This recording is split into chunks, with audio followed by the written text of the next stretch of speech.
சில டைம் நமக்கு ஏதாவது டேஸ்டியாக செஞ்சு சாப்பிடணும்னு தோணும். ஆனால் என்ன பண்ணுறேன்னு தெரியாது. அந்த டைமில் வந்து இந்த வறுத்தக்கார முட்டை தொக்கு செஞ்சு பாருங்க. சமைக்கவே தெரியாதவங்க கூட ஈஸியாக பண்ணிடலாம். பேச்சுலர்ஸ் அண்ட் பேரண்ட்ஸ் நோட் பண்ணிக்கோங்க, டக்குன்னு சொல்லிடுறேன்.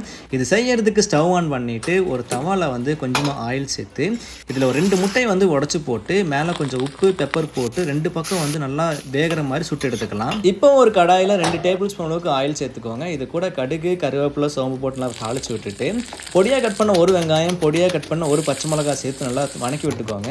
வெங்காயம் நல்லா பொன்னிறம் ஆனதுக்கப்புறம் 1 டீஸ்பூன் அளவுக்கு இஞ்சி பூண்டு பேஸ்ட் சேர்த்து பச்சை வாசம் போகிற வரைக்கும் ஃப்ரை பண்ணிவிட்டு மீடியம் சைஸ் தக்காளி 1 சேர்த்து நல்லா வணக்கி விட்டுக்கலாம். காரத்துக்கு வந்து 1 டீஸ்பூன் மிளகாய்த்தூள், 1 டீஸ்பூன் மல்லித்தூள், 1/4 டீஸ்பூன் மஞ்சள்தூள், 1/2 டீஸ்பூன் கரம் மசாலா, 1/2 டீஸ்பூன் உப்பு போட்டு கொஞ்சமாக தண்ணி ஊற்றி நல்லா வணக்கி விட்டுக்கோங்க. மூடி போட்டு 2 நிமிஷம் போல் குக் பண்ணிக்கலாம். மசாலா நல்லா வெந்ததுக்கப்புறம் இது கூட நம்ம வறுத்தச்சு இந்த முட்டையை சேர்த்து நல்லா மசாலா மேலே இருக்கிற மாதிரி வந்து அப்ளை பண்ணிவிட்டு 2 நிமிஷம் போல் மூடி போட்டு குக் பண்ணி எடுத்தீங்க அப்படின்னா ஒரு டேஸ்டியான வறுத்தக்கார முட்டை ரெடி. கண்டிப்பாக ட்ரை பண்ணி பாருங்கள்.